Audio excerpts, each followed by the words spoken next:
अच्छा जी क्लास, तो आज हम लोगों ने स्टार्ट करना है पिट्यूटरी ग्लैंड को। पिट्यूटरी ग्लैंड के हम लोग डिफरेंट हार्मोन्स को डिस्कस करेंगे। तो चलें स्टार्ट करते हैं। अच्छा जी, तो पिट्यूटरी ग्लैंड जो है वो आपके पास एक छोटा सा ग्लैंड होता है जो कि हाइपोथैलेमस के नीचे लगा हुआ होता है। जैसे अगर आप देखें तो आपके पास ये हाइपोथैलेमस के नीचे जो है आपके पास लगा हुआ होता है। छोटा सा ग्लैंड होता है जो कि ओवॉइड इन शेप होता है, यानी कि ओवल शेप का ग्लैंड होता है। और एक स्टॉक के जरिए यानी कि एक डंडी के जरिए जो है ये हाइपोथैलेमस के साथ अटैच होता है, जिस डंडी को हम लोग नाम देते हैं इनफंडिब्यूलम का। ठीक है, तो ओवल शेप्ड आपके पास स्ट्रक्चर है जो कि एक डंडी के जरिए, एक स्टॉक के जरिए जो है आपके पास लिंक्ड है किसके साथ, हाइपोथैलेमस के साथ, जिसे हम लोग नाम देते हैं इनफंडिब्यूलम का। अच्छा जी, तो पिट्यूटरी ग्लैंड का दूसरा जो नाम है वो आपके पास है हाइपोफाइसिस सेरिब्राई। ठीक है, यानी कि पिट्यूटरी ग्लैंड को हाइपोफाइसिस सेरिब्राई का भी नाम दिया जाता है। ये बेसिकली आपके पास ओवॉइड स्ट्रक्चर है, यानी कि ओवल शेप का स्ट्रक्चर है। इस तरह से ओवॉइड स्ट्रक्चर है जिसका वेट कितना है, तकरीबन आपके पास 1/2 ग्राम इसका वेट आ रहा है। और इसका साइज कितना है, तकरीबन मटर के दाने के बराबर, यानी कि गार्डन पी के बराबर जो है इसका साइज आ रहा होता है। मटर के दाने के बराबर जो है इसका आपके पास साइज आ रहा होता है। फिर हम लोग बात करते हैं कि आपके पास हाइपोथैलेमस के साथ किस तरह से लिंक्ड है। एक डंडी के जरिए, एक स्टॉक के जरिए जो है हाइपोथैलेमस के साथ लिंक्ड है। जिस स्टॉक को हम लोग नाम देते हैं इनफंडिब्यूलम का। ठीक है, उस डंडी को या उस स्टॉक को हम लोग नाम देते हैं इनफंडिब्यूलम का, जिसके साथ जो है ये हाइपोथैलेमस के साथ लिंक्ड होता है। अच्छा जी, इसके बाद हम लोग बात करते हैं कि जो आपके पास हाइपोथैलेमस है इसकी 3 लोब्स होती हैं, यानी कि आप हाइपोथैलेमस को 3 हिस्सों में डिवाइड करते हैं। ठीक है, 3 पार्ट्स इसके होते हैं। एक इसकी इंटीरियर लोब होती है, यानी कि आपके पास आगे वाला हिस्सा होता है जिसे मास्टर ग्लैंड का नाम दिया जाता है। ठीक है, आगे वाले हिस्से को मास्टर ग्लैंड का नाम दिया जाता है। क्यों मास्टर ग्लैंड का नाम दिया जाता है, क्योंकि ये आपके पास प्राइमरी हार्मोन्स को प्रोड्यूस करने के साथ साथ कुछ ट्रॉफिक फैक्टर्स को भी प्रोड्यूस करता है, जो कि दूसरे ग्लैंड्स के दूसरे हार्मोन्स की स्क्रीशन को कंट्रोल करते हैं। ये जब हम इसको डिटेल में पढ़ेंगे तो हम लोग देखेंगे कि आपके पास पिट्यूटरी ग्लैंड की जो सिक्रीशंस हैं वो दूसरे जो आपके पास ग्लैंड्स आ रहे हैं, लाइक आपके पास थायराइड ग्लैंड है, आपके पास एड्रीनल ग्लैंड है, या आपके पास गोनेड्स हैं, उनकी स्क्रीशन को कंट्रोल कर रहे होंगे। तो हम लोग कहते हैं कि ये आपके पास मास्टर ग्लैंड है, जिसके ट्रॉफिक फैक्टर्स क्या करते हैं, दूसरे ग्लैंड्स की स्क्रीशंस को, दूसरे ग्लैंड्स के हार्मोन्स की स्क्रीशन को कंट्रोल करते हैं। फिर इसके बाद जो इसका दूसरा हिस्सा आता है वो इसकी मीडियन लोब है, यानी कि दरमियान वाला हिस्सा जो है इसकी मीडियन लोब है। फिर आपके पास किसका पीछे वाला हिस्सा आता है जिसे हम लोग नाम देते हैं पोस्टीरियर लोब का। ठीक है, तो 3 हिस्सों में हम लोगों ने डिवाइड किया है। एक इसकी इंटीरियर लोब है, यानी आगे वाली साइड है। एक इसकी मीडियन लोब है, यानी कि दरमियान वाली साइड है। और एक इसकी पोस्टीरियर लोब है, यानी कि इसकी पीछे वाली साइड आ रही है। जैसे आप ये देखें तो आपके पास ये ऊपर जो है ये आपके पास हाइपोथैलेमस आ रहा है। ठीक है, यानी कि ऊपर वाला जो स्ट्रक्चर है ये आपके पास हाइपोथैलेमस आ रहा है। ये नीचे ये जो आपके पास बना हुआ है बिल्कुल दरमियान में, ये आपके पास जो सर्कल किया हुआ है ये आपके पास क्या है, इनफंडिब्यूलम है, जो कि हाइपोथैलेमस के साथ किस चीज को अटैच कर रहा है, आपके पास पिट्यूटरी ग्लैंड को। ठीक है, तो आगे वाला जो नीचे आपके पास पिट्यूटरी ग्लैंड दिया हुआ है उसमें आगे वाला जो हिस्सा है वो इसकी इंटीरियर लोब है, यानी कि आगे वाली साइड है। इसी तरह से पीछे वाला हिस्सा क्या है, आपके पास पोस्टीरियर लोब है, यानी कि पीछे वाला जो है हिस्सा आ रहा है। इन दोनों के दरमियान में आपके पास ये जो है वो रेड कलर जो है गाढ़ा सा किया हुआ है। इन दोनों के दरमियान में आपके पास मीडियन लोब होती है, यानी कि दरमियान वाला हिस्सा इन दोनों के दरमियान में धसा हुआ होता है, छोटा सा हिस्सा होता है जिसे मीडियन लोब का नाम दिया जाता है। अच्छा जी, सबसे पहले हम इसकी इंटीरियर लोब को डिस्कस करते हैं, यानी कि आगे वाले हिस्से को डिस्कस करते हैं। इसमें सबसे पहले आपके पास जो हार्मोन आता है वो आपके पास है सोमेटोट्रोफिन हार्मोन। ठीक है, सबसे पहला जो हार्मोन है वो आपके पास कौन सा है, सोमेटोट्रोफिन हार्मोन। ठीक है, यानी कि जिसे ग्रोथ हार्मोन भी कहा जाता है। अब ये चीज आपने याद रखनी है, जो पिट्यूटरी ग्लैंड के जितने भी हार्मोन्स हैं उसको, उसके जो रिलीजिंग फैक्टर्स हैं वो आपके पास हाइपोथैलेमस से आएंगे। ठीक है, पिट्यूटरी ग्लैंड के जो हार्मोन्स हैं उनके जो रिलीजिंग फैक्टर्स हैं वो हाइपोथैलेमस से आएंगे। इसी तरह से ये जो सोमेटोट्रोफिन हार्मोन है इसका जो रिलीजिंग फैक्टर हाइपोथैलेमस से आता है उसे नाम दिया जाता है आपके पास, वो क्या है, सोमेटोट्रोफिन रिलीजिंग फैक्टर। आपके पास इसका जो रिलीजिंग फैक्टर आता है उसका नाम है सोमेटोट्रोफिन रिलीजिंग फैक्टर। ठीक है, यानी कि हाइपोथैलेमस से ये फैक्टर आएगा तभी पिट्यूटरी ग्लैंड से सोमेटोट्रोफिन हार्मोन जो है वो रिलीज होगा। अब इसने करवाना क्या है, बेसिकली इसने ग्रोथ करवानी है। ठीक है, यानी कि बॉडी को ग्रो करवाना है। जब बेबी पैदा होता है उसके बाद वो ग्रो करना शुरू करता है एडोलेसेंस तक, यानी कि जैसे 21 की जो एज होती है तब तक उसकी हाइट इंक्रीज करती जाती है, यानी कि वो ग्रो करता जाता है। तो वो ग्रोथ करवा कौन रहा होता है, वो आपस सोमेटोट्रोफिन हार्मोन यानी कि ग्रोथ हार्मोन आपके पास करवा रहा होता है। तो इसने ग्रोथ करवानी है, इसका टारगेट क्या है, पूरी बॉडी, होल बॉडी की ये ग्रोथ करवाता है, पूरी बॉडी की ग्रोथ करवाता है। करता क्या है, आपके पास मसल्स की डेवलपमेंट करवाता है, बोन्स की डेवलपमेंट करवाता है और कार्टिलेज की डेवलपमेंट करवाता है, जिसकी वजह से क्या होता है, बॉडी जो है वो ग्रो करती है। अब ये ग्रोथ कब तक करवाएगा, ये करवाएगा एडोलेसेंस तक। एडोलेसेंस कहते हैं जवानी को, यानी कि जो आपका ग्रोथ पीरियड जहाँ पे खत्म होता है वापस एडोलेसेंस का पीरियड खत्म हो रहा होता है। तो जब तक ग्रोथ चलती है उसे हम लोग कहते हैं कि आपस एडोलेसेंस पीरियड है। तो एडोलेसेंस तक जो है ये क्या करता है, ग्रोथ करवाता है। एडोलेसेंस के बाद ये क्या करता है, जब ग्रोथ रुक जाती है उसके बाद ये प्रोटीन की सिंथेसिस स्टार्ट करवा देता है। ठीक है, फिर उसके बाद ये प्रोटीन की सिंथेसिस स्टार्ट करवा देता है, जो कि थ्रू आउट लाइफ जो है फिर आपके पास होती रहती है। अच्छा जी, तो बेसिकली ये आपके पास क्या है, ग्रोथ हार्मोन है। अब जारी बात है, अगर ये ज़रूरत से ज़्यादा प्रोड्यूस हो रहा है तो ज़्यादा ग्रोथ होगी। ठीक है, हाइपर सक्रीशन का मतलब है ज़रूरत से ज़्यादा प्रोड्यूस होना। तो अगर ये एडोलेसेंस से पहले यानी कि आपके ग्रोथ पीरियड में ज़रूरत से ज़्यादा जो है वो प्रोड्यूस हो रहा है, तो आपके पास क्या आता है, जाइगेंटिज्म आती है। ठीक है, यानी कि आपके पास इस तरह से जॉइंट्स प्रोड्यूस होते हैं, जैसे इस डायग्राम में इन्होंने दिखाया हुआ है। एक आपके पास नॉर्मल इंसान है, एक आपके पास जो दूसरा आपके पास लेफ्ट साइड पे आ रहा है वो बहुत ज़्यादा जॉइंट है। ठीक है, यानी कि वो नॉर्मल से उसकी हाइट बहुत ज़्यादा बड़ी आ रही है। तो आपके पास ये ग्रोथ हार्मोन उसके अंदर ज़्यादा रिलीज हुआ उसके ग्रोथ पीरियड में, जिसकी वजह से उसकी हाइट जो है वो बहुत ज़्यादा इंक्रीज कर गई। तो आपके पास अगर ये एडोलेसेंस से पहले जो है ज़्यादा रिलीज हो रहा है तो आपके पास इंक्रीज इन हाइट बहुत ज़्यादा आ जाती है। इसी तरह से अगर ये आपके पास बाद में यानी कि एडोलेसेंस जो ग्रोथ का पीरियड होता है उसके बाद अगर ये ज़्यादा रिलीज हो तो फिर क्या होता है, जो आपके ऑर्गन्स हैं, लाइक आपके हैंड्स हैं, आपके फीट्स हैं, आपके जॉस हैं, डिफरेंट जो ऑर्गन्स हैं वो आपके पास नॉर्मल साइज से बड़े साइज में आ जाते हैं। ठीक है, जैसे आपके पास ये देखें, जो आपके पास लेफ्ट साइड पे आ रहा है वो आपके पास नॉर्मल हैंड है, जो आपके पास राइट साइड पे आ रहा है वो आपके पास एक्रोमेगैली वाला हैंड है। यानी कि अगर आप उसको देखें तो वो आपको थोड़ा स्वेल लग रहा है, यानी कि स्वॉलन लग रहा है, कि जैसे वो आपके पास बहुत मोटा सा हुआ है। ठीक है, उसकी फिंगर्स देखिए कितनी मोटी मोटी सी आ रही हैं। तो वो किस वजह से है, वो एक्रोमेगैली की वजह से, यानी कि आपके पास ग्रोथ हार्मोन्स की ओवर स्क्रीशन की वजह से है। कब, ग्रोथ खत्म होने के बाद, यानी कि एडोलेसेंस के बाद उसकी ओवरस्क्रीशन हुई, जिससे क्या हुआ, ऑर्गन्स जो है अपने साइज से बड़े हो गए, स्वेल कर गए। इस कंडीशन को नाम देते हैं एक्रो। इसी तरह से अगर इसकी अंडर स्क्रीशन हो रही हो, यानी कि ये आपके पास ग्रोथ हार्मोन जो है वो ठीक तरह से प्रोड्यूस ना हो रहा हो, अब जारी बात है इसने क्या करवाना था, ग्रोथ करवानी थी। अब अगर ये सही तरह से प्रोड्यूस नहीं हो रहा, अंडर स्क्रीशन हो रही है, तो आपके पास क्या आ जाएगा, ड्वार्फिज्म आ जाएगी। ड्वार्फिज्म यानी कि कद जो है वो छोटा रह जाता है। जैसे कई लोग होते हैं वो बोने से होते हैं, छोटे साइज के होते हैं, तो उनमें क्या होता है, ग्रोथ हार्मोन जो है वो ठीक तरह से रिलीज नहीं हो पाता उनके ग्रोथ पीरियड में, जिसकी वजह से क्या होता है, उनका साइज जो है वापस छोटा रह जाता है।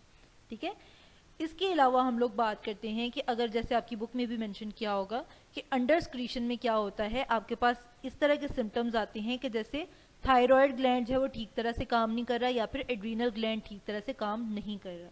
अब ये ऐसे क्यों मेंशन किया हुआ है, क्योंकि आप जब थायराइड ग्लैंड पढ़ोगे तो उसमें आप देखोगे कि थायराइड ग्लैंड का जो है वो आपके पास फंक्शन आ रहा होता है किस चीज़ के अंदर, ग्रोथ के अंदर। ठीक है, थायराइड ग्लैंड का ग्रोथ के अंदर जो है वो फंक्शन आ रहा होता है, यानी कि वो क्या करता है, ग्रोथ करवाता है और ब्रेन की डिफ्रेंसिएशन करवाता है, लेकिन अकेला नहीं करवाता, सोमेटोट्रोफिन हार्मोन के साथ मिलके जो है ये आपके पास ग्रोथ करवा रहा होता है। इसी तरह से जो एड्रीनल ग्लैंड है वो आप लोग देखेंगे कि वो मसल्स की डेवलपमेंट करवाता है, लेकिन सोमेटोट्रोफिन के साथ मिलके करवाता है। तो अब जब सोमेटोट्रोफिन ही प्रोड्यूस नहीं हो रहा तो आपकी बॉडी को ऐसे लगेगा जैसे एड्रीनल ग्लैंड या थायराइड ग्लैंड अपना जो फंक्शन है वो प्रॉपरली नहीं कर रहे। तो ऐसे सिम्टम्स प्रोड्यूस होंगे कि जैसे आपके पास थायराइड की कमी आ रही है या फिर एड्रीनल हार्मोन्स की कमी आ रही है।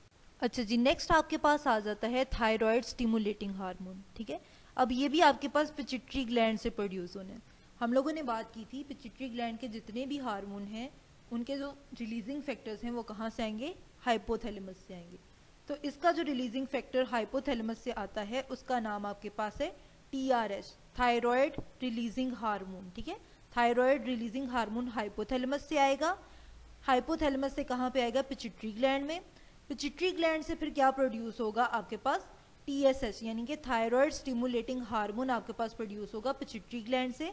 आपके पास पिट्यूटरी ग्लैंड की एंटीरियर साइड से यानी कि आगे वाले हिस्से से प्रोड्यूस होगा और जाके इफेक्ट करेगा आपके पास थायराइड की सिक्रीशंस को, ठीक है, थायराइड ग्लैंड के ऊपर जाके काम करेगा। थायराइड ग्लैंड के ऊपर जाके किसने काम करना है? थायराइड स्टिमुलेटिंग हार्मोन ने करना है, जो कि कौन प्रोड्यूस कर रहा है? आपके पास पिट्यूटरी ग्लैंड प्रोड्यूस कर रहा है।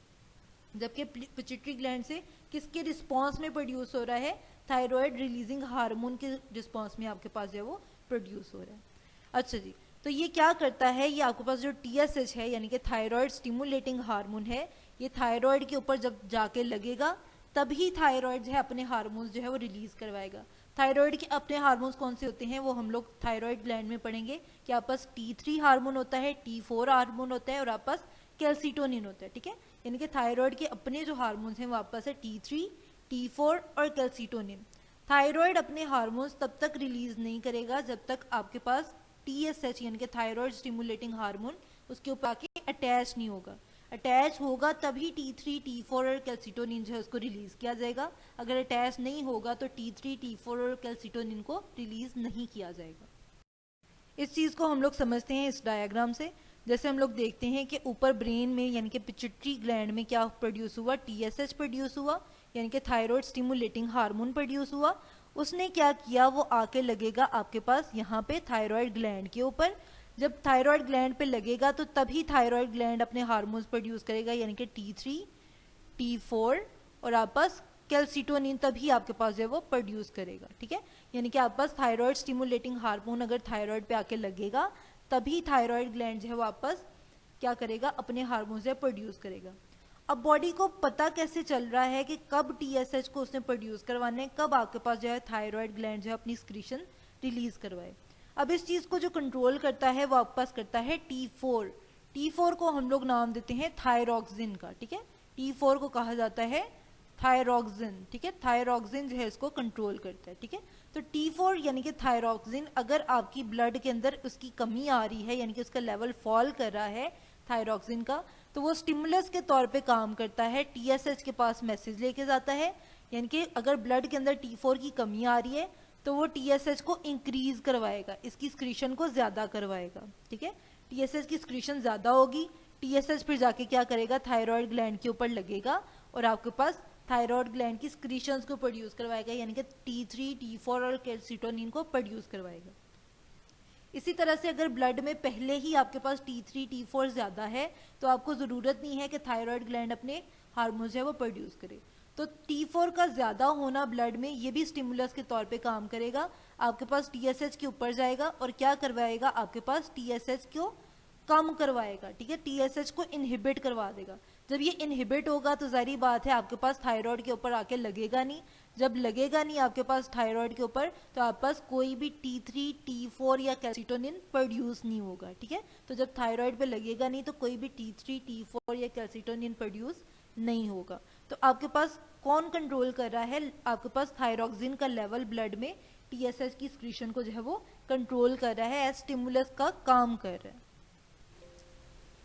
तो हम लोगों ने बात की है कि अगर ब्लड के अंदर क्या हो, ब्लड के अंदर अगर T4 जो है वापस कम हो रहा है तो क्या होगा? वो TSH को ज्यादा प्रोड्यूस करवाएगा। इसी तरह से ब्लड के अंदर अगर T4 ज्यादा है तो वो क्या करेगा? TSH को इनहिबिट करवाएगा, ठीक है। यानी कि अगर आपके पास TSH प्रोड्यूस हो रहा है तो वो क्या कर रहा है? थायराइड की स्क्रीशन को ज्यादा करवा रहा है। अगर TSH इनहिबिट हो रहा है तो थायरॉक्सिन यानी कि थायराइड ग्लैंड जो है अपनी स्क्रीशंस प्रोड्यूस नहीं कर सकेगा, ठीक है। तो इस चीज को नाम दिया जाता है नेगेटिव फीडबैक का। यानी कि एक चीज की कमी है वो दूसरी चीज को ज्यादा कर रही है, इसी तरह से T4 अगर ज्यादा हो रहा है वो दूसरी चीज को कम कर रहा है, यानी कि उलट काम करवा रहा है, ठीक है। तो आपके पास इस चीज को नाम देंगे नेगेटिव फीडबैक का, ठीक है। तो आपके पास TSH करता क्या है? TSH ने क्या करना था? थायराइड ग्लैंड के ऊपर जाके अटैच होना था।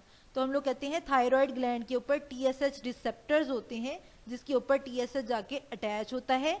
जब अटैच होगा तभी थायराइड ग्लैंड जो है अपनी स्क्रीशंस जो है वो प्रोड्यूस कर सकता है, यानी कि तभी T3, T4 और कैल्सिटोनिन को प्रोड्यूस कर सकता है। तो आपके पास सिक्रीटरी उसका जो मैकेनिज्म है उसको इंक्रीज करवा रहा है और उन सेल्स को भी इंक्रीज करवा रहा है जो T3, T4 और कैल्सिटोनिन जो है उसको प्रोड्यूस करते हैं।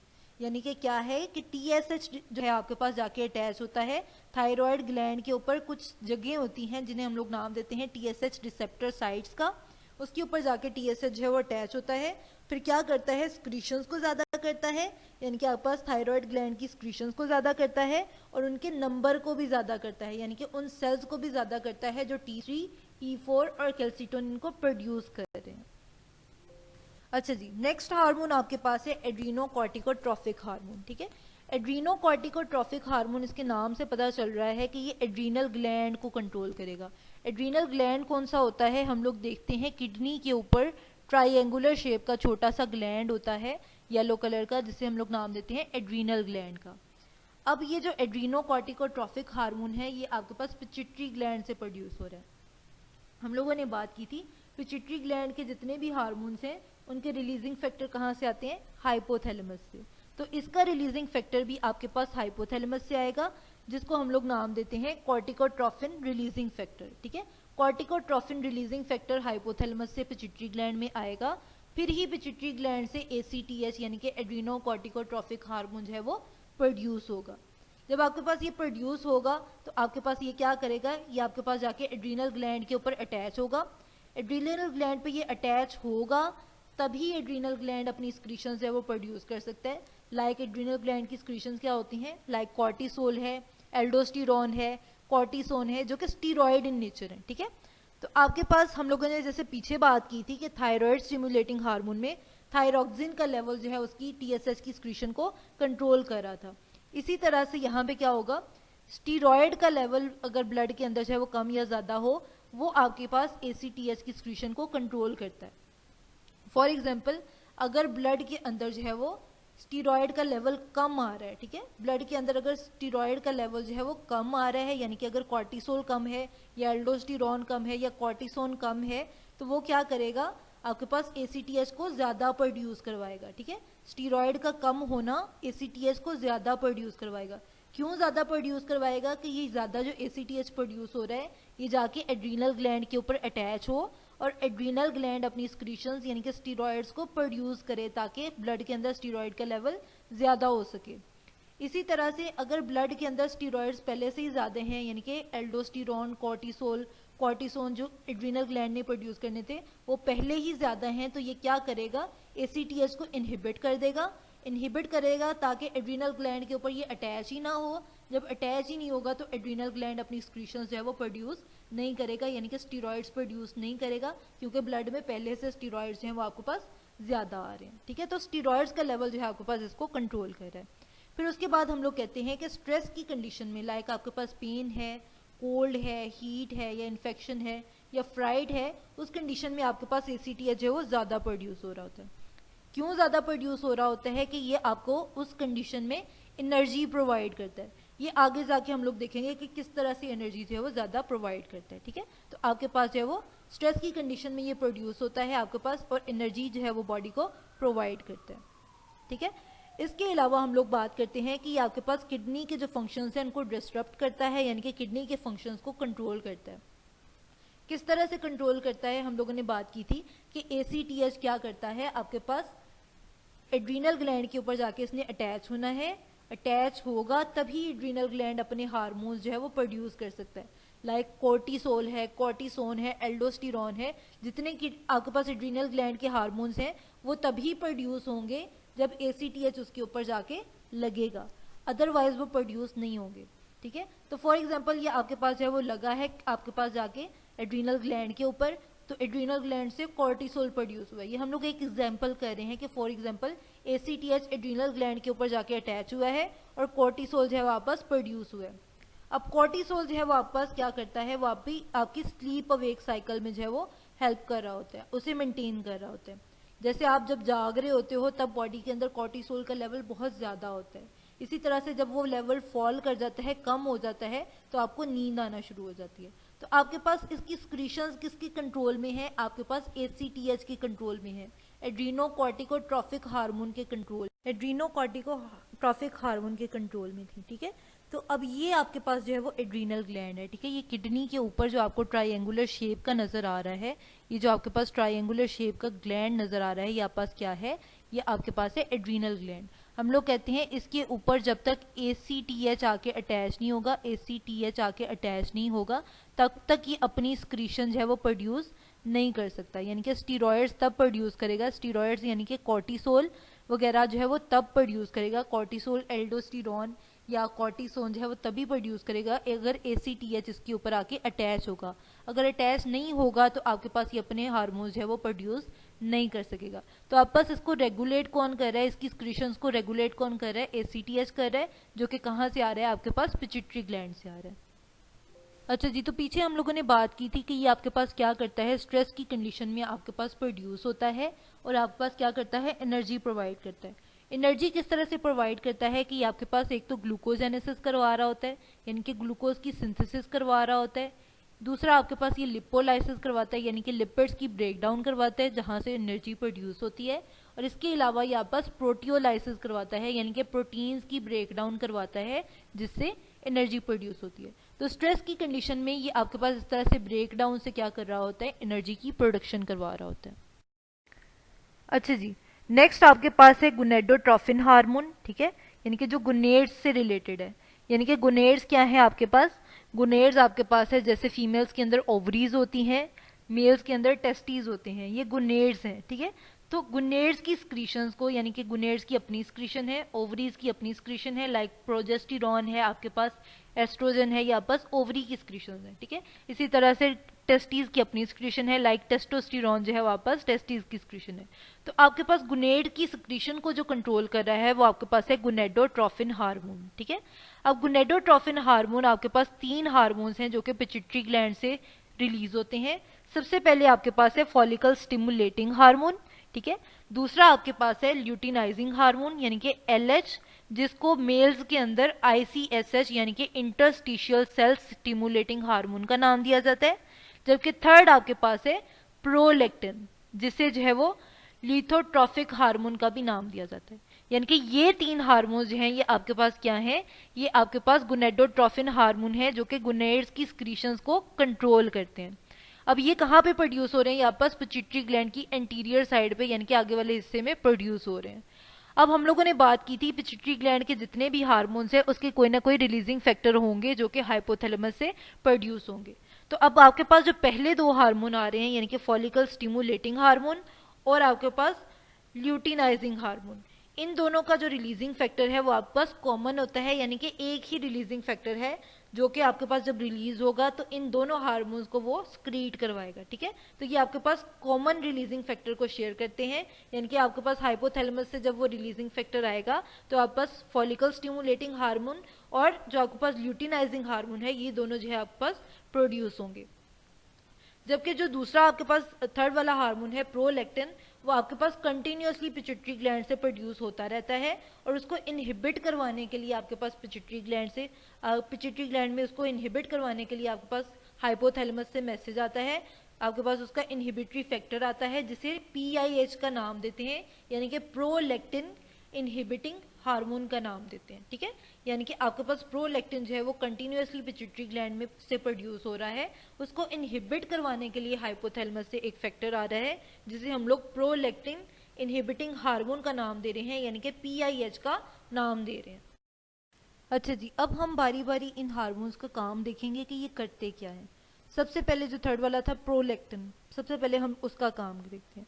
प्रोलेक्टिन आपके पास करता क्या है, सबसे पहले प्रोलेक्टिन का जो मेन काम है वो है मिल्क की प्रोडक्शन करवाना, यानी कि मिल्क मेमरी ग्लैंड के अंदर मिल्क की जो प्रोडक्शन करवाता है वो आपके पास है प्रोलेक्टिन। इसके अलावा इसका एक दूसरा काम भी होता है कि ल्यूटिनाइजिंग हार्मोन के साथ मिलके एक और काम करवाता है, ठीक है। उसको हम लोग जो है आगे जाके डिस्कस करेंगे, जब आपको मैं पूरा साइकिल एक्सप्लेन कर दूंगी तब इसका जो है मैं आपको फंक्शन बताऊंगी कि ये ल्यूटिनाइजिंग हार्मोन के साथ मिलके क्या काम कर रहा होता है, वहां पे आपको ये ज्यादा क्लियर हो जाएगा, ठीक है। तो अभी हम लोग ये देखते हैं कि प्रोलेक्टिन का क्या काम है, इसने मिल्क की प्रोडक्शन करवानी है मेमरी ग्लैंड से अंदर से, ठीक है। फर्स्ट हार्मोन ये आ गया। सेकेंड आपके पास है फॉलिकल स्टिमुलेटिंग हार्मोन। ये आपके पास जो फॉलिकल स्टिमुलेटिंग हार्मोन है ये फीमेल्स के अंदर भी प्रोड्यूस होता है, ये आपके पास मेल्स के अंदर भी प्रोड्यूस होता है, ठीक है। फीमेल्स के अंदर ये क्या करवाता है, ये आपके पास फॉलिकल्स की डेवलपमेंट करवाता है, यानी कि फॉलिकल्स की प्रोडक्शन को स्टिमुलेट करवाता है, फॉलिकल्स की डेवलपमेंट करवाता है, और क्या करता है आपके पास एस्ट्रोजन की स्क्रीशन करवाता है ओवरीज से। यानी कि फॉलिकल्स की डेवलपमेंट करवा रहा है एक तो, और दूसरा क्या कर रहा है एस्ट्रोजन की स्क्रीशन करवाता है। इसे अगली डायग्राम में हम लोग जो एक्सप्लेन करते हैं कि इसका क्या मतलब आ रहा है। इसी तरह से मेल्स के अंदर ये क्या करवाता है, आपके पास जो एपिथेलियल लेयर है टेस्टिस की उसको डेवलप करवाता है और स्पर्म्स की प्रोडक्शन करवाता है। ये भी अभी हम लोग डायग्राम से देखते हैं कि इसका आपके पास क्या मतलब आ रहा होता है। ठीक है, तो आपके पास फॉलिकल स्टिमुलेटिंग हार्मोन क्या कर रहा है, फीमेल्स के अंदर फॉलिकल्स की डेवलपमेंट करवा रहा है, और आपके पास एस्ट्रोजन की स्क्रीशन करवा रहा है ओवरीज से। इसी तरह से मेल्स के अंदर क्या करवा रहा है, आपके पास जो जर्मिनल लेयर है एपिथेलियम की उसको डेवलप करवा रहा है, और आपके पास स्पर्म की जो है वो प्रोडक्शन करवा रहा है। जैसे इस स्लाइड में अगर आप लोग देखें तो आपके पास जो है वो, इस स्लाइड के अंदर अगर आप देखें तो ये आपके पास है जो सर्कल मैंने किए हुए रेड कलर के सर्कल से, ये आपके पास क्या है, ये आपके पास फॉलिकल्स हैं। फॉलिकल्स हम लोग कह सकते हैं ऐसे गोल गोल से स्ट्रक्चर है, आपके पास ऐसी थैलियां हैं जिनके अंदर एग पड़ा हुआ है। ठीक है, ये आपके पास प्री मिच्योर फॉलिकल्स हैं, जिन्होंने आपके पास है अनरप्चर्ड कह सकते हैं, आपके पास प्री मिच्योर आपके पास है वो छोटी छोटी थैलियां हैं जिन्होंने आगे जाके क्या करना है, डेवलप होना है, और उसके अंदर जो है वो एग ने जो है वो मिच्योर होना है। ठीक है, तो ये आपके पास फॉलिकल्स क्या है, ये आपके पास गोल गोल से आपके पास सैक्स हैं जिन्होंने आगे जाके डेवलप करके अपने अंदर एग को डेवलप करवाना है। ठीक है, तो आपके पास ये फॉलिकल्स की फॉर्मेशन कौन करवा रहा है, इन फॉलिकल्स की फॉर्मेशन आपके पास कौन करवा रहा है, फॉलिकल स्टिमुलेटिंग हार्मोन करवा रहे हैं। ठीक है, तो इसके अलावा ये क्या करवाता है, ये आपके पास एस्ट्रोजन हार्मोन है उसकी स्क्रीशन करवाता है। ठीक है, अब एस्ट्रोजन हार्मोन का क्या काम है वो भी हम लोग अभी देखते हैं नेक्स्ट डायग्राम के अंदर।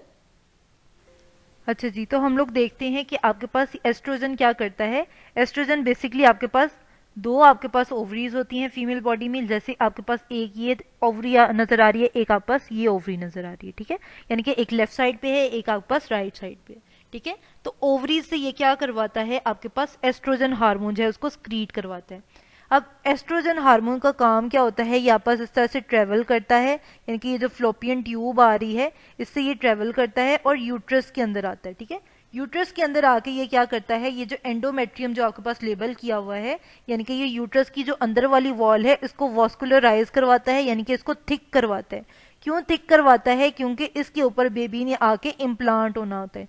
यानी कि जब प्रेगनेंसी होती है तो बेबी ने जो डेवलप करना होता है वो यूट्रस के अंदर डेवलप करना होता है, तो उसकी डेवलपमेंट के लिए ये क्या करता है, यूट्रस को उस चीज के लिए तैयार करवाता है कि यहाँ पे बेबी जो है वो इम्प्लांट हो सके, उसको यहाँ पे डेवलप वो यहाँ पे हो सके। ठीक है, तो उसकी डेवलपमेंट के लिए इस चीज को वॉस्कुलराइज करवाएगा, इसको थिक करवाएगा। ठीक है, तो ये क्या करवा रहा है, एस्ट्रोजन क्या करवा रहे हैं, आप पास यूट्रस की जो वॉल है उसको थिक करवा रहा है, उसको वॉस्कुलराइज करवा रहा है। इसी तरह से हम लोग बात करते हैं कि आपके पास ये क्या करता है, ये आपके पास जर्मिनल एपिथेलियम बनाता है टेस्टीज की। ठीक है, यानी कि इस तरह से आपके पास टेस्टीज होती हैं, यानी कि इस तरह से दो टेस्टीज होती हैं मेल के अंदर। अब इनकी जो ये एपिथेलियल लेयर है, यानी कि ये जो बाहर वाली लेयर है, इसकी ये डेवलपमेंट करवाएगा, एपिथेलियम की जो है ये डेवलपमेंट करवाएगा। यानी कि जैसे ये स्ट्रक्चर है, ये टेस्टिस की जो बाहर वाली लेयर है वापस एपिथेलियम आ रही है, और इसी तरह से इसके अंदर ये जो इस तरह से डक्ट्स सी आ रही हैं आपके पास, इनके अंदर कुछ सेल्स होते हैं, उससे ये क्या करवाता है, उनसे ये आपके पास स्पर्म्स की प्रोडक्शन करवाता है। ठीक है, तो आपके पास स्पर्म्स की प्रोडक्शन करवा रहा है, उनके अंदर स्पेशलाइज्ड सेल्स हैं, इंटरस्टिशियल सेल्स हैं, उससे ये स्पर्म्स की प्रोडक्शन करवा रहा है, और आपस क्या कर रहा है, जर्मिनल एपिथेलियम जो लेयर है उसकी डेवलपमेंट करवा रहा है आपस, यानी कि बाहर वाली जो एपिथेलियल लेयर आ रही है उसकी डेवलपमेंट करवा रहा है टेस्टीज के अंदर, और आपस स्पर्म्स की प्रोडक्शन करवा रहा है टेस्टीज के अंदर। ठीक है, तो आपके पास फॉलिकल स्टिमुलेटिंग हार्मोन का मेल्स में क्या काम आ गया, एपिथेलियल लेयर की फॉर्मेशन करवाएगा, और इसके अलावा आपके पास क्या करेगा, स्पर्म्स की प्रोडक्शन जो है उसको इंक्रीज करवाएगा। अच्छा जी, इसी तरह से हम लोग बात करते हैं सेकंड जो आपके पास हार्मोन है, जो ल्यूटिनाइजिंग हार्मोन है, वो क्या काम करता है। जैसे हम लोगों ने बात की थी कि फॉलिकल स्टिमुलेटिंग हार्मोन क्या कर रहा था, एक तो फॉलिकल्स को डेवलप करवा रहा था, दूसरा क्या कर रहा था, एस्ट्रोजन को प्रोड्यूस करवा रहा था। एस्ट्रोजन का काम क्या था, यूट्रस को अंदर से वॉस्कुलराइज करना, यानी कि थिक करना, और उसे तैयार करना कि वो बेबी को इम्प्लांट कर सके, क्योंकि आपके पास बेबी की डेवलपमेंट कहाँ पे होनी है, आपके पास यूट्रस के अंदर होनी है। तो ये क्या कर रहा है, जो ल्यूटिनाइजिंग हार्मोन है, या पास फॉलिकल स्टिमुलेटिंग हार्मोन के साथ मिलके क्या कर रहा है, एस्ट्रोजन की जो रिलीज है, एस्ट्रोजन की जो स्क्रीशन है उसको ज्यादा कर रहा है, ताकि यूट्रस की अंदर वाली जो वॉल है वापस ज्यादा से ज्यादा थिक हो जाए और बेबी वहां पे आके इम्प्लांट हो जाए। ठीक है, इसके अलावा ये क्या करता है, इसके अलावा यानी कि फर्स्ट आपके पास ये वाला रोल आ गया कि आपके पास क्या कर रहा है, आपके पास एस्ट्रोजन जो है उसको ज्यादा इंक्रीज करवा रहा है। ठीक है, इसके बाद ये दूसरा क्या काम करता है, ये आपस ल्यूटिनाइजेशन करवाता है। ल्यूटिनाइजेशन क्या होती है, इसको हम लोग इस डायग्राम से ही समझते हैं। ये आपके पास हम लोगों ने देखे थे, ये आपके पास जो है वो फॉलिकल्स आ रहे थे। ठीक है, फॉलिकल्स जितने भी प्रोड्यूस होते हैं, यानी कि ये जो नंबर 1 पे आपके पास आ रहे हैं ये फॉलिकल्स आ रहे हैं। ठीक है, अब फॉलिकल्स जितने भी डेवलप होते हैं उनमें से सिर्फ एक फॉलिकल जो है वो आपके पास क्या करता है, वो मिच्योर होता है, यानी कि वो आगे डेवलप करता है। ठीक है, सिर्फ एक फॉलिकल ऐसा होता है जो आगे डेवलप करता है, यानी कि उसके अंदर जो है वो एग जाके डेवलप करता है। जैसे ये नीचे अगर आप देखें तो एक ही फॉलिकल है जो आपके पास डेवलप किया हुआ है। ठीक है, जो सेकंड नंबर पे मैंने दिखाया हुआ है वो आपके पास फुली मिच्योर फॉलिकल है जिसके अंदर एग जो है वो आपके पास डेवलप्ड है। इसी तरह से थर्ड नंबर पे आप देखें तो वो फॉलिकल के अंदर से क्या हुआ, आपके पास एग जो है वो रिलीज हो गया। ठीक है, अब ये फॉलिकल के अंदर से एग का रिलीज होना, इस प्रोसेस को नाम देते हैं ल्यूटिनाइजेशन का। ठीक है, फॉलिकल के अंदर से एग का निकलना, इस प्रोसेस को नाम देते हैं ल्यूटिनाइजेशन का, जो कि कौन करवा रहा है, आपके पास ल्यूटिनाइजिंग हार्मोन करवा रहा है, यानी कि LH आपके पास करवा रहा है। ल्यूटिनाइजिंग हार्मोन आपके पास क्या करवा रहा है, जो मिच्योर फॉलिकल है उसके अंदर से एग को रिलीज करवा रहा है। इसके अलावा हम लोग बात करते हैं कि आपके पास ये क्या करता है ल्यूटिनाइजिंग हार्मोन। हम लोगों ने शुरू में बात की थी कि ये प्रोलैक्टिन के साथ मिलके भी कोई काम करता है। प्रोलैक्टिन का क्या काम था, आपके पास मिल्क की प्रोडक्शन का काम था। फिर हम लोगों ने कहा था प्रोलैक्टिन LH के साथ मिलके, यानी कि ल्यूटिनाइजिंग हार्मोन के साथ मिलके भी एक काम करता है। वो क्या काम है कि ये कॉर्पस ल्यूटियम को जो है वो मेंटेन करता है। अब कॉर्पस ल्यूटियम क्या होता है, हम लोगों ने देखा था कि आपके पास जो ये थर्ड वाला चीज थी, यानी कि आपके पास जो मिच्योर फॉलिकल थे उसके अंदर से एग निकल गया था। अब एग आपके पास रिलीज हो चुका है, यानी कि ये आपके पास नीचे जो है वो एग रिलीज हो चुका है। अब ये जो फॉलिकल बच गया है अंदर ओवरी के अंदर, ये क्या होगा, ये बाद में येलो इन कलर हो जाएगा, यानी कि ये आपके पास जो 4th नंबर पे दिखाया हुआ है ये आपके पास येलो इन कलर हो जाएगा, जो कि आपके पास आगे 5th नंबर पे भी वही दिखाया हुआ है कि आपके पास येलो इन कलर हो गया। इसको नाम दिया है हम लोगों ने कॉर्पस ल्यूटियम का। ठीक है, अब ये कॉर्पस ल्यूटियम क्या है, ये आपके पास वही फॉलिकल है जिसके अंदर से अंडा जो है निकल गया है, एग निकल गया है, अब ये येलो इन कलर हो गया। अब ये फॉलिकल क्या करता है, ये आपके पास प्रोजेस्टेरॉन जो है उसको स्क्रीट करवाता है। प्रोजेस्टेरॉन का काम क्या होता है, आपके पास प्रेगनेंसी को मेंटेन रखना। ठीक है, यानी कि अगर जो है वो फर्टिलाइजेशन हुई हुई है तो प्रेगनेंसी को जो मेंटेन रखता है, अंदर की जो वॉल होती है यूट्राइन को, उसको मजीद वॉस्कुलराइज जो करवाता है वो आपस प्रोजेस्टेरॉन होता है। ठीक है, तो आपके पास प्रेगनेंसी को मेंटेन जो रखता है वापस कॉर्पस ल्यूटियम रखता है, जो कि प्रोजेस्टेरॉन का लेवल जो है वो मेंटेन रखता है। अब ये ल्यूटिनाइजिंग हार्मोन और प्रोलैक्टिन का काम क्या है, कॉर्पस ल्यूटियम को मेंटेन रखना, क्योंकि जब तक कॉर्पस ल्यूटियम मेंटेन रहेगा प्रोजेस्टेरॉन निकलता रहेगा और प्रेगनेंसी जो है वापस ठीक तरह से चलती रहेगी। अगर ये डिग्रेड हो जाएगा तो प्रोजेस्टेरॉन का लेवल कम हो जाएगा और आपका जो है जो बर्थ है, जो आपके पास बेबी डेवलप कर रहा था वो ठीक तरह से डेवलप नहीं कर पाएगा। तो इसने क्या करना है, जो आपको ल्यूटिनाइजिंग हार्मोन है और प्रोलैक्टिन है, इन दोनों ने मिलके कॉर्पस ल्यूटियम को, यानी कि ये जो येलो कलर का स्ट्रक्चर है इसको मेंटेन रखना है, इसको डिग्रेड नहीं होने देना। ठीक है, तो बाद में हम लोग जब चैप्टर नंबर 4 में पढ़ेंगे मेंस्ट्रुअल साइकिल, उसमें हम लोग देखते हैं बाद में ये कॉर्पस ल्यूटियम जो है वो टूट जाता है, फिर प्रोजेस्टेरॉन का लेवल डिक्रीज कर जाता है, यानी कि जो यूट्रस की वॉल जो वॉस्कुलराइज हो रही होती है वो डिग्रेड करना शुरू हो जाती है, जिसकी वजह से ब्लड जो है वो निकलना शुरू हो जाता है आपके वजाइनल पार्ट से और मेंसेस जो है यानी कि मेंस्ट्रुअल साइकिल जो वापस स्टार्ट हो जाती है। अच्छा जी, इसके बाद हम लोगों ने बात की थी कि जो आपके पास LH है यानी कि ल्यूटिनाइजिंग हार्मोन है, इसको मेल्स के अंदर ICSH यानी कि इंटरस्टिशियल सेल स्टिमुलेटिंग हार्मोन का नाम दिया जाता है। क्यों इंटरस्टिशियल सेल स्टिमुलेटिंग हार्मोन का नाम दिया जाता है, क्योंकि ये आपके पास वो जो सेल्स होते हैं इंटरस्टिशियल सेल्स, उनसे टेस्टोस्टेरोन को स्क्रीट करवाता है। अब ये इंटरस्टिशियल सेल्स कौन से होते हैं, ये आपने देखा था पिछली डायग्राम में कि ये आपके पास जो है वो क्या होते हैं, टेस्टीज होते हैं मेल्स के अंदर।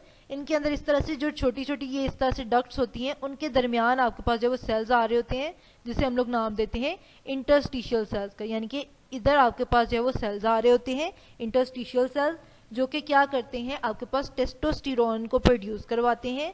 टेस्टोस्टेरोन क्या है, आपके पास हार्मोन है जो कि मेलनेस के लिए जो है वो रिस्पॉन्सिबल है, यानी कि मेल लाइक करेक्टर्स, जैसे आपके पास आवाज़ का भारी होना मेल लाइक करेक्टर है, ठीक है, मेल्स के अंदर होता है। इसी तरह से उनके अंदर बियर्ड की प्रोडक्शन होती है, मेल लाइक करेक्टर है। उनकी हाइट लंबी होती है, आपके पास वो मेल वाला करेक्टर है, ठीक है। इसी तरह से उनकी जो चेस्ट है वो आपस ब्रॉड हो रही होती है, यानी कि जितने भी आपके पास लाइक स्पर्म की प्रोडक्शन है, जितने भी मेल रिलेटेड करेक्टर्स हैं वो टेस्टोस्टेरोन के अंडर आते हैं, ठीक है। तो टेस्टोस्टेरोन को स्क्रीट कौन करवा रहा है, इंटरस्टिशियल सेल्स करवा रहे हैं, जो कि किसके कंट्रोल में है, ICSH यानी कि इंटरस्टिशियल स्टिमुलेटिंग हार्मोन के कंट्रोल में है, ठीक है, इंटरस्टिशियल सेल स्टिमुलेटिंग हार्मोन के कंट्रोल में है। यानी कि ICSH क्या करवाएगा, इंटरस्टिशियल सेल से टेस्टोस्टेरोन को स्क्रीट करवाएगा, जो कि मेल करेक्टर्स जो होते हैं, मेल लाइक करेक्टर्स होते हैं, उनको कंट्रोल कर रहा होता है। अच्छा जी, तो पिट्यूटरी ग्लैंड की इंटीरियर लोब को हम लोगों ने डिस्कस कर लिया है। अब हम लोगों ने डिस्कस करना है पिट्यूटरी ग्लैंड की मीडियन लोब को, यानी कि पिट्यूटरी ग्लैंड का जो दरमियान वाला हिस्सा है उसको जो है हम लोगों ने डिस्कस करना है। तो पिट्यूटरी ग्लैंड का जो दरमियान वाला हिस्सा है ये आपके पास हार्मोन जो प्रोड्यूस करता है उसको नाम दिया जाता है मेलानोफोर स्टिमुलेटिंग हार्मोन। यानी कि मेलानोफोर स्टिमुलेटिंग हार्मोन क्या करता है, मेलानोसाइट्स के ऊपर काम करता है। मेलानोसाइट्स कौन से सेल्स होते हैं, जो आपके पास मेलानिन जो पिगमेंट है, स्किन का पिगमेंट है, जो ब्राउन कलरेशन कॉज करता है उसके ऊपर इफेक्ट करते हैं और उसके अंदर मेलानिन की जो प्रोडक्शन है उसको इंक्रीज करते हैं, ठीक है। यानी कि आपके पास जितना मेलानिन ज़्यादा प्रोड्यूस होगा उतना ज़्यादा डार्क पिगमेंट होगा, जितना मेलानिन आपके पास कम प्रोड्यूस होगा उतना आपके पास फेयर कलर आएगा। फिर हम लोगों ने बात की थी कि पिट्यूटरी ग्लैंड की जितनी भी स्टिमुलेशन हैं, जितने भी हार्मोन्स हैं, वो उसको कौन कंट्रोल कर रहा होता है, उसके जो रिलीजिंग फैक्टर हैं वो आपके पास हाइपोथैलेमस से रिलीज होते हैं। तो इसी तरह से जो आपके पास मेलानोफोर स्टिमुलेटिंग हार्मोन है इसका भी जो रिलीजिंग फैक्टर है वो आपके पास हाइपोथैलेमस से आता है, जो कि उसको स्टिमुलेट कर सकता है या फिर उसको इनहिबिट कर सकता है, ठीक है। तो हम लोग कहते हैं इसका जो हार्मोन है वापस कहाँ से आता है, हाइपोथैलेमस से आता है, जो कि पिट्यूटरी ग्लैंड की सिक्रीशन को कंट्रोल करता है, मीडियन लोब की सिक्रीशन को कंट्रोल करता है। अच्छा जी, इसके बाद आपकी बुक में मेंशन किया होगा कि आपके पास जो एक्सटर्नल लाइट है वो इसकी सिक्रीशन को गवर्न करती है। आप लोगों ने अक्सर सुना होगा कि अगर आप जो है वो धूप के अंदर जाते हो तो आपका जो कम्प्लेक्शन है वो डार्क हो जाता है, काला हो जाता है। तो इसका क्या मतलब है कि आपके पास जो सनलाइट है, अगर आपकी बॉडी सनलाइट को एक्सपोज हो रही है तो वो क्या कर रही है, वो मेलानिन की प्रोडक्शन को ज़्यादा कर रही है, ठीक है। तो लाइट क्या कर रही है, आपके पास मेलानिन की जो प्रोडक्शन है उसको ज़्यादा कर रही है, उसको इंक्रीज कर रही है। इसी तरह से इन्होंने आपकी बुक में मेंशन किया हुआ है कि अगर प्रेगनेंसी में मेलानिन जो है वो ज़्यादा प्रोड्यूस हो तो क्या होता है, मेलानोसाइट से मेलानिन जो है वो ज़्यादा प्रोड्यूस होता है। यानी कि प्रेगनेंसी में अगर आपके पास ज़्यादा स्क्रीशन हो रही है इस हार्मोन की, मेलानोफोर स्टिमुलेटिंग हार्मोन की अगर स्क्रीशन ज़्यादा हो रही है तो मेलानोसाइट से मेलानिन ज़्यादा प्रोड्यूस होगा, जिससे मदर और जो आपके पास डेवलपिंग चाइल्ड है उन दोनों का कम्प्लेक्शन जो आपके पास डार्क हो जाएगा। चाइल्ड का कब कॉम्प्लेक्शन डार्क होगा, अगर ये हार्मोन जो है वो आपके पास जो मेलानिन जो मेलानोफोर स्टिमुलेटिंग हार्मोन है, ये जो आपके पास मेलानोसाइट के ऊपर एक्ट कर रहा है, जो मेलानिन को प्रोड्यूस करवा रहे हैं, वो अगर प्लेसेंटा क्रॉस कर लेते हैं, यानी कि अगर आपके पास ये हार्मोन जो है वो प्लेसेंटा क्रॉस कर लेता है तो बेबी की अगर मेलानोसाइट के ऊपर एक्ट कर रहा है तो उसके अंदर भी मेलानिन की प्रोडक्शन को ज़्यादा करवाएगा, यानी कि उसके अंदर डार्क कॉम्प्लेक्शन जो है उसको ज़्यादा करवाएगा। इसी तरह से अगर ये मदर के अंदर जो है वो मेलानोसाइट के ऊपर एक्ट कर रहा है तो उसके अंदर जो है वो मेलानिन की प्रोडक्शन ज़्यादा करवाएगा, जिससे उसका कॉम्प्लेक्शन जो है वापस डार्क हो जाएगा। इसके बाद इन्होंने आपकी बुक में मेंशन किया होगा कि एडिसन डिजीज का आपके पास एक सिम्टम है, उसमें क्या होता है, एडिसन डिजीज क्या होती है, हम लोग कहते हैं एड्रीनल ग्लैंड जब ठीक तरह से काम नहीं कर पाते तो तब आपके पास जो है वो एडिसन डिजीज आती है। तो एडिसन डिजीज में एक आपके पास सिम्टम होता है जिसमें आपका स्किन कलर जो है वो डार्क हो जाता है, ठीक है। उसका एक सिम्टम है, यानी कि आप स्किन की डार्कनिंग नहीं है एडिसन डिजीज में, आपके पास एडिसन डिजीज का एक सिम्टम है जिसके अंदर स्किन कलर जो है वो डार्क हो जाता है, ठीक है। तो वो उस एडिसन डिजीज में क्या हो रहा होता है, उसके अंदर आपके पास जो मेलानोफोर स्टिमुलेटिंग हार्मोन है वो ज्यादा स्क्रीट हो रहा होता है, जिसकी वजह से क्या होता है, स्किन का जो कलर है, स्किन की जो पिगमेंटेशन है वापस डार्क हो जाती है। जैसे इस डायग्राम में देखें तो आपके पास जो राइट साइड पे आ रहा है उधर देखें तो आपके पास जो कॉम्प्लेक्शन है वापस फेयर है, जबकि जो आपके पास लेफ्ट साइड पे हेड आ रहा है उसका कॉम्प्लेक्शन जो है वापस डार्क आ रहा है। तो उसके अंदर क्या है, आपके पास मेलानोसाइट्स हैं, उन्होंने मेलानिन की प्रोडक्शन ज़्यादा की है, जिसकी वजह से क्या हुआ है, स्किन का कलर जो है वापस डार्क हो गया। अच्छा जी, अब हम लोग डिस्कस करते हैं पोस्टीरियर लोब को, यानी कि पिट्यूटरी ग्लैंड का जो आपके पास लास्ट वाला पार्ट आ रहा होता है वो आपके पास होती है पोस्टीरियर लोब। ये जो पोस्टीरियर लोब है इसमें हम लोगों ने पहले भी बात की थी, आपके पास दो तरह के हार्मोन स्टोर होते हैं। एक आपके पास होता है एंटी डायूरेटिक हार्मोन, जिसे वेसोप्रेसिन भी कहते हैं।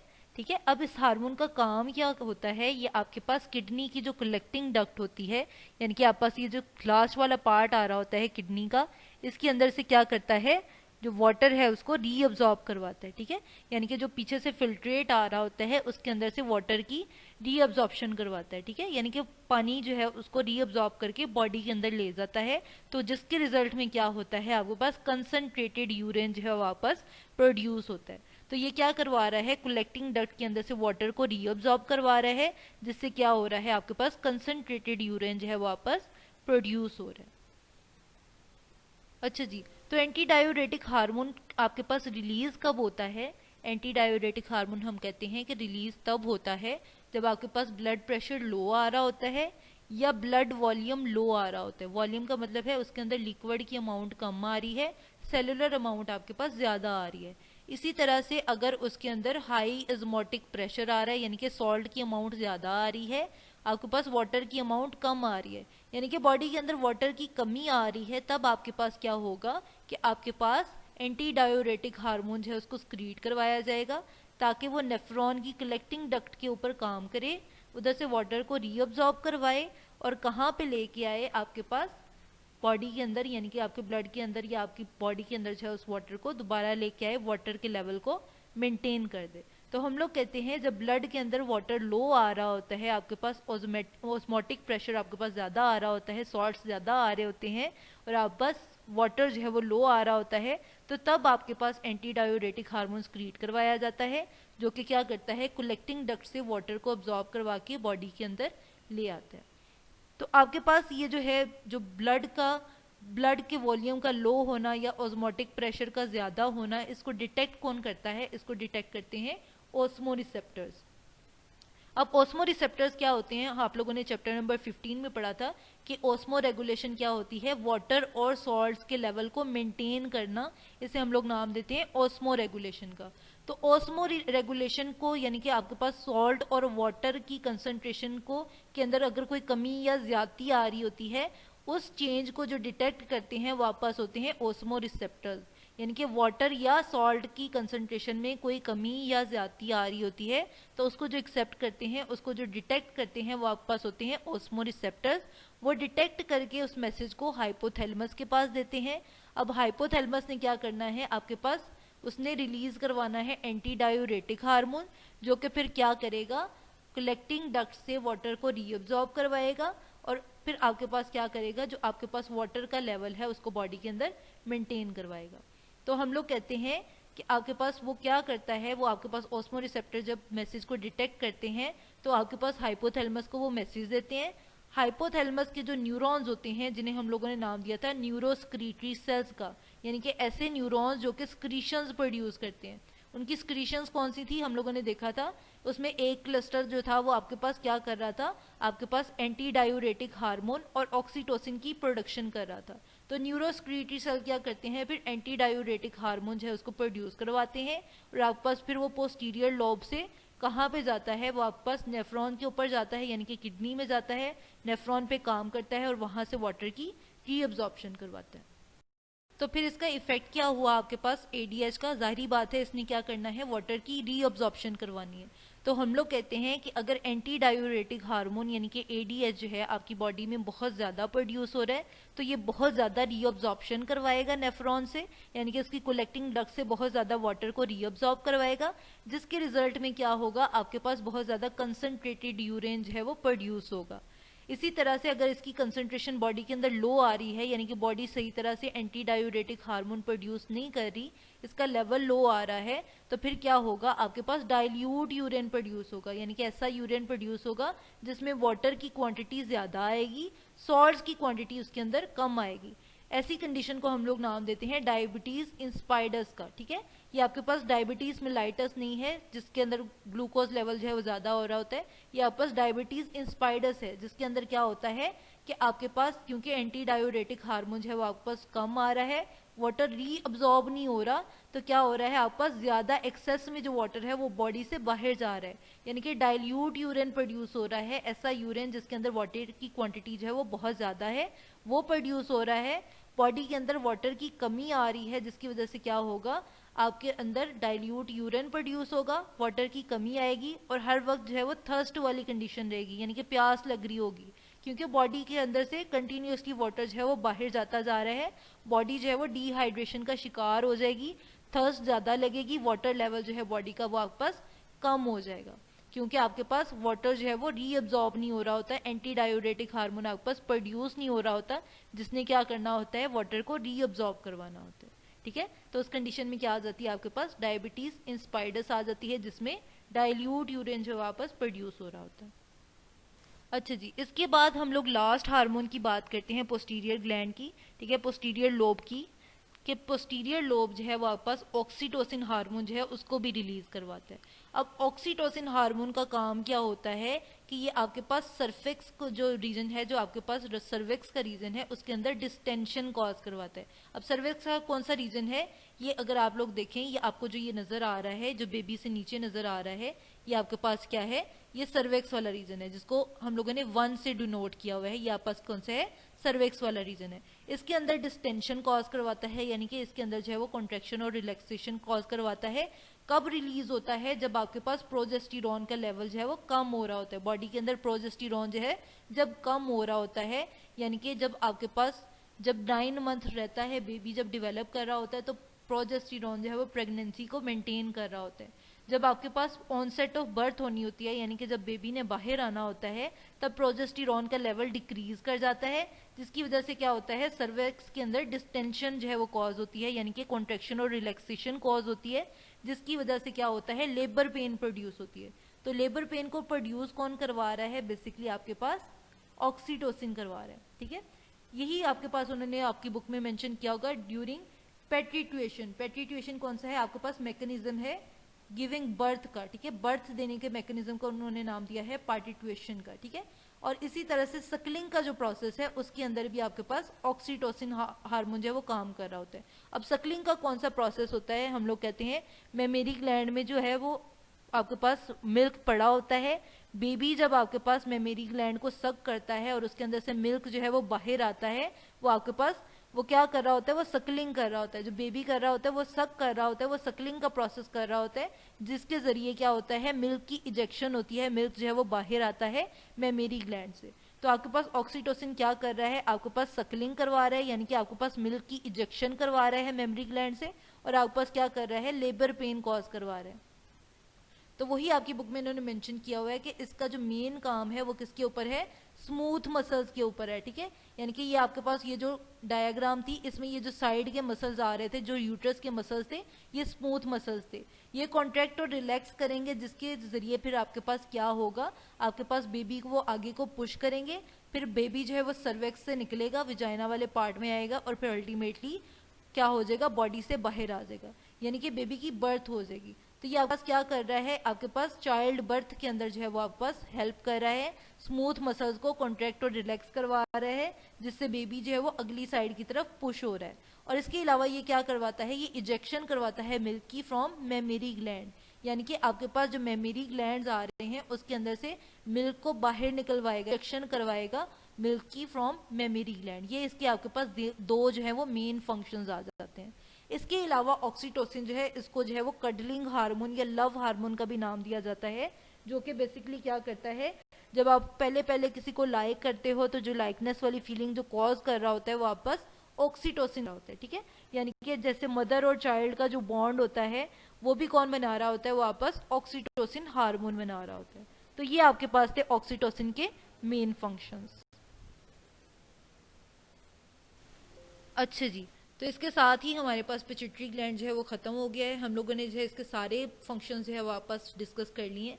हम लोगों ने बात की है कि आपके पास हाइपोथैलेमस के नीचे जो है वो पिट्यूटरी ग्लैंड लगा होता है, इसकी इंटीरियर लोब पे अगर आप जो एरोज देखें, जैसे फर्स्ट एरो आपके पास जा रहा है कि आपके पास ये ग्रोथ हार्मोन के तौर पे भी काम करता है, यानी कि ग्रोथ को कंट्रोल कर रहा होता है। फिर हम लोगों ने इसमें देखा था जो गोनेडोट्रोफिन हार्मोन आ रहा था, प्रोलैक्टिन प्रोड्यूस हो रहा होता है जो कि क्या करता है, मिल्क की प्रोडक्शन करवाता है मेमोरी ग्लैंड में।